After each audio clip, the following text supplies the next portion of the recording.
और कागोल की मता रे महैलो अब कोइना इसै अमतन सक्जुना तरा मतागो ताहल्रो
Meteorology 하죠.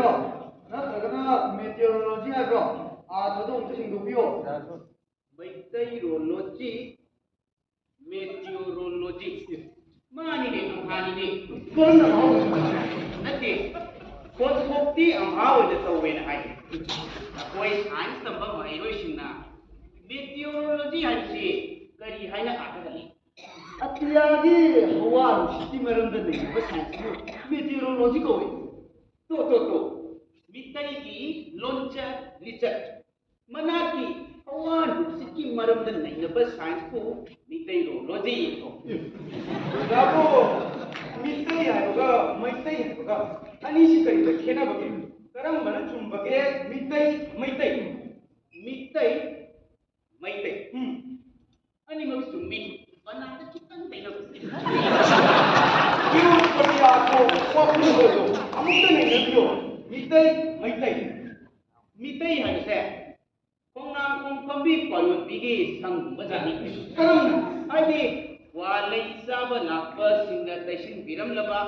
ai marbat masasing asami bengali nepali marwali mayam sinna taisin biram laba mi mitai mitai la safalas fi sepadan namai hamrak laba matam dagi mitai ko mai ba maitai मुसाफिर हो कोई कहे यार मुझे ये तो दबा है मुझे ये मुझे मुझे ना तुम मुसाफिर ना पंगरोय meteorology da dine akoi na hai ga loi rami sexy na le krami adu khangko ai subos ai boya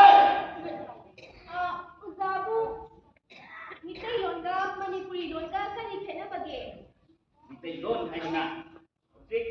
angrati hindi maya mate yan ya sindringai mitai wahai na president na lon adu mitai aduga manipuri na khundariba ching tam mayam pangal mayam asina lon na riba singju lon sa masibuna manipuri lon na ko mayo wa hai sibu kamdo bazan ho zabu mai ko ong na bata mai pap na lai wa to mai o wan madu ko kana bazan na le zabu hai yin kreda ai yam na kana khro ni sidin na ba hai rabdi tambi ni da tambi ni kana bagi parmandi phangdi khabo uzabu lai wa ga loi na amma du gi mami tam na kam aduga mai ko na nope taram kauning bagi matau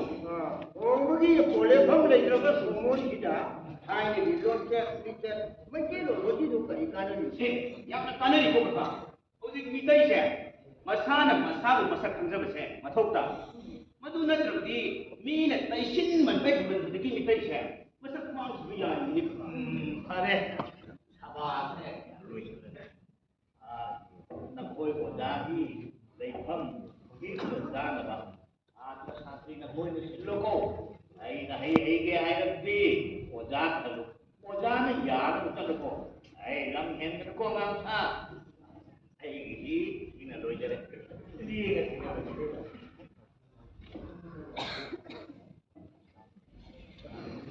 namaskar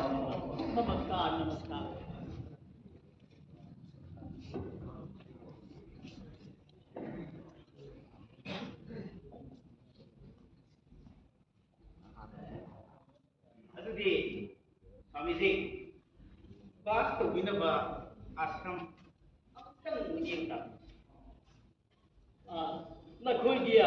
ꯅꯔꯥꯟꯗ ꯕꯕꯥ ꯍꯥꯏꯕꯗꯨ ꯈꯨꯔꯨꯝꯅꯤꯡꯈ꯭ꯔꯦꯗ ꯍꯌꯦꯡ ꯐꯤꯔꯣꯟꯗꯣꯗ ꯊꯝꯃꯤꯁꯤ ꯑꯗꯨꯒ ꯕꯔꯥ ꯇꯨꯔꯦꯜ ꯍꯥꯏꯕꯗꯨꯅ ꯀꯗꯣꯝꯗ ꯑꯩꯈꯣꯏ ꯇꯥꯛꯄꯤꯒꯦ ꯑꯣꯖꯥ ꯆꯠꯄꯤꯔꯛꯑꯣ ꯊꯝꯃꯤꯁꯤ ꯈꯣꯡꯕꯣꯡꯒꯤ ꯂꯩ ꯀꯣꯛꯂꯩ ꯑꯣꯏꯅ ꯍꯤꯡꯕ ꯇꯥꯕꯅꯤ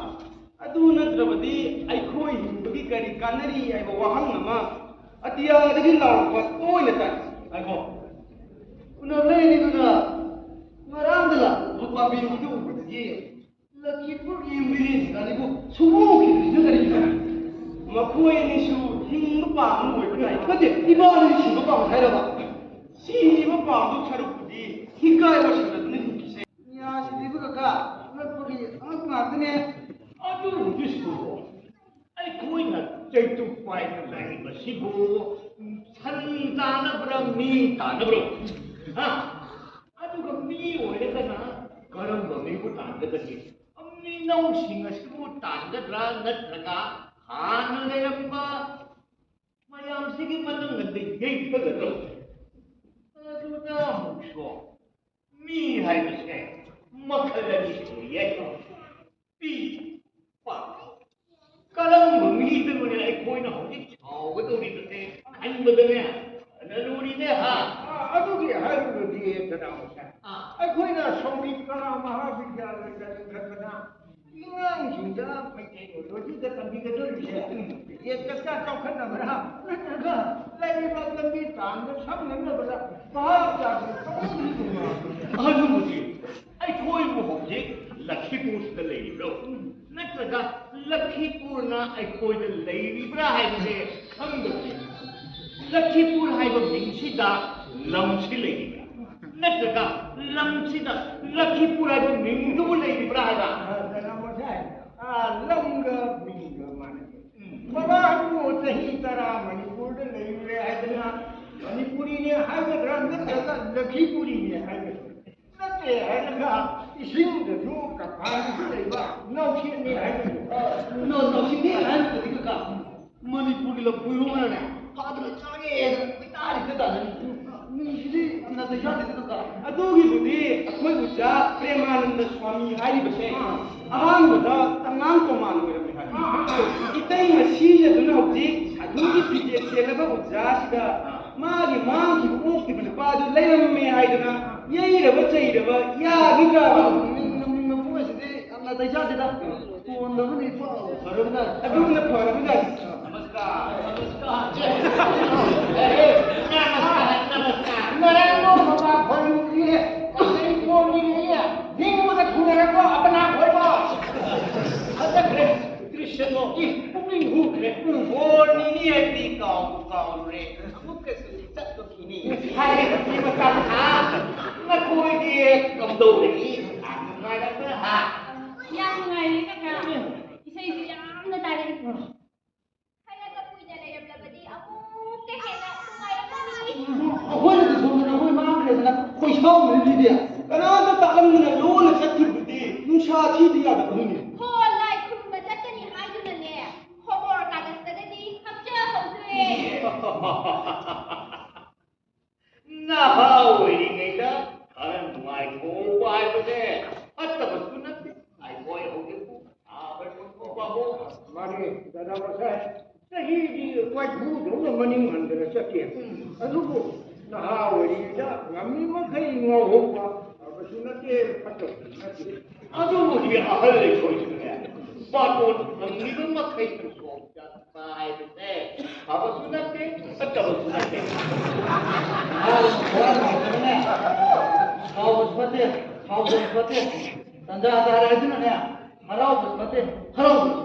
उजागा साथीगा पिकनिक खंदे लाई खुरंबा खंदे चन्निनबा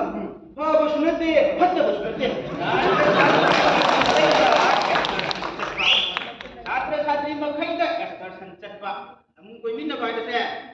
अबसु नते फत्तबसु नते मकोइगी मरक्ता उजा यावन बाइदसे अबसु नते मणिपुर का सो इसे खंडे लाइक खंडे ꯆꯪꯕꯤꯕ ꯎꯍꯥꯅ ꯁꯥꯊꯤ ꯀꯔꯤ ꯀꯥꯟꯅꯒꯗꯒꯦ ꯑꯩꯗꯤ ꯕ꯭ꯔꯤꯟꯗꯥꯕꯟꯗꯁꯨ ꯆꯠꯂꯣꯏ ꯃꯥꯒꯁꯨ ꯎꯅꯔꯣꯏ ꯑꯩꯒꯤꯗꯤ ꯂꯨꯅ ꯆꯦꯜꯂꯛꯄ ꯄꯥꯎꯅꯤꯅ ꯇꯝꯗꯕ ꯌꯥꯗꯕ ꯀꯥꯟꯅꯕꯗꯤ ꯆꯠꯈꯤꯕꯗꯣ ꯑꯩ ꯏꯃꯤꯠ ꯎꯍꯧꯏꯅꯦ ꯎꯍꯧꯋꯦ ꯑꯗꯨꯗꯤ ꯂꯦꯡꯉꯁꯤ ꯎꯍꯧꯕꯤ ꯆꯠꯁꯦ ꯍꯥꯏꯕꯗꯣ ꯑꯃꯨꯛꯇ ꯇꯝꯃꯤꯟꯅꯔꯁꯤ ꯂꯦꯡꯉꯁꯤꯔꯣ ꯑꯩꯗꯤ ꯀꯩꯗꯧꯕꯒꯤ ꯆꯠꯇꯧꯔꯤꯕ ꯎꯍꯧꯕꯤ ꯆꯠꯈꯤ ꯍꯥꯏꯕꯗꯣ ꯇꯝꯃꯨꯅꯤꯗꯅ ꯍꯣꯏ ꯇꯝꯗ ꯋꯥꯕ ꯇꯝꯃꯨꯅ ꯑꯩꯉꯣꯟꯗ ꯀꯔꯤ ꯀꯥꯟꯅꯒꯗꯒꯦ ꯑꯩꯒꯤꯗꯤ ꯊꯧꯗꯥꯡꯗꯤ ꯀꯨꯏꯗꯅ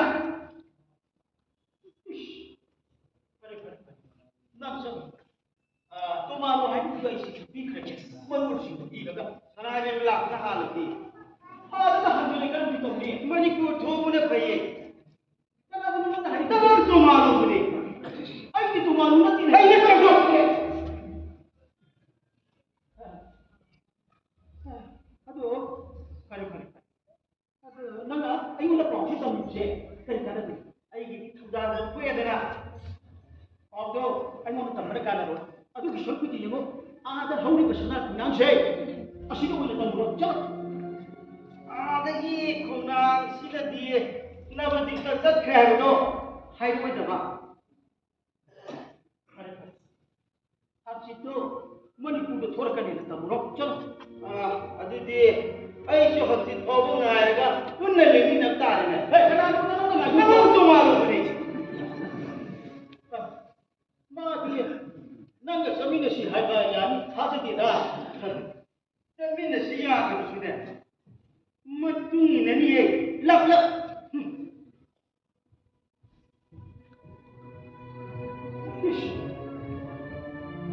ꯀꯔꯝꯕ ꯄꯨꯂꯤꯁꯅꯣꯅꯦ ꯁꯤꯕꯨ ꯁꯅꯥꯖꯥꯎꯕꯤꯅ ꯊꯥꯔꯛꯑꯦ ꯍꯥꯏꯕ ꯃꯇꯤꯛ ꯆꯞ ꯍꯦꯛ ꯆꯥꯏꯗ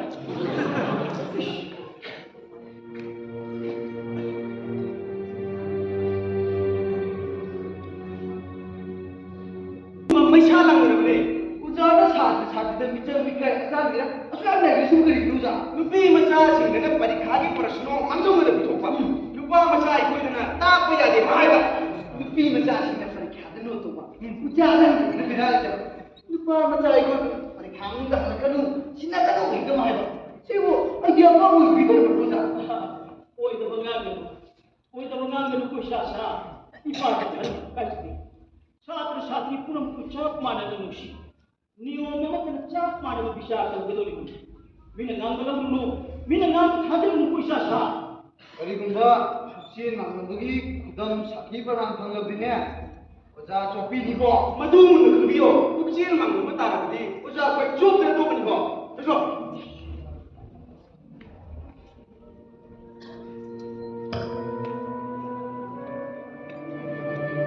ꯁꯥꯇ꯭ꯔ ꯁꯥꯇ꯭ꯔꯤꯁꯤꯡꯁꯤꯕꯨ ꯑꯩꯅ ꯐꯅ ꯂꯨꯅ ꯇꯧꯖꯩ ꯃꯈꯣꯏꯅ ꯑꯩꯕꯨ ꯇꯧꯕ ꯈꯪꯕ ꯎꯠꯄꯤꯕꯒꯤ ꯃꯍꯨꯠꯇ ꯕꯗꯅꯥꯝ ꯄꯤꯅꯅꯕ ꯍꯣꯠꯅꯩ ꯅꯨꯄꯤ ꯑꯃ ꯊꯤꯂꯨꯏ ꯍꯤꯡꯕ ꯅꯨꯡꯉꯥꯏꯇꯅꯕ ꯍꯦꯛ ꯑꯣꯖꯥ ꯑꯣꯏꯗꯨꯅ ꯌꯦꯡꯂꯨꯏ ꯌꯩꯈꯥꯏꯕ ꯊꯤꯡꯒꯥꯏꯕ ꯕꯕꯥ ꯑꯍꯟꯁꯤꯕꯨ ꯑꯩꯒꯤ ꯃꯔꯨꯞꯂ ꯌꯦꯛꯅꯕ ꯑꯩꯒꯤ ꯅꯨꯄꯤ ꯑꯩꯒꯤ ꯁꯦꯕꯣꯠ ꯑꯩꯒꯤ ꯐꯅꯕ ꯈꯟꯕ ꯀꯥꯡꯕꯨꯔꯥ ꯅꯠꯇ꯭ꯔꯒ ꯑꯩꯒꯤ ꯐꯠꯇꯅꯕ ꯈꯟꯕ ꯀꯥꯡꯕꯨ ꯅꯠꯇꯦ ꯍꯤꯡꯂꯤꯕꯁꯤꯕꯨ ꯅꯨꯡꯉꯥꯏꯅꯕ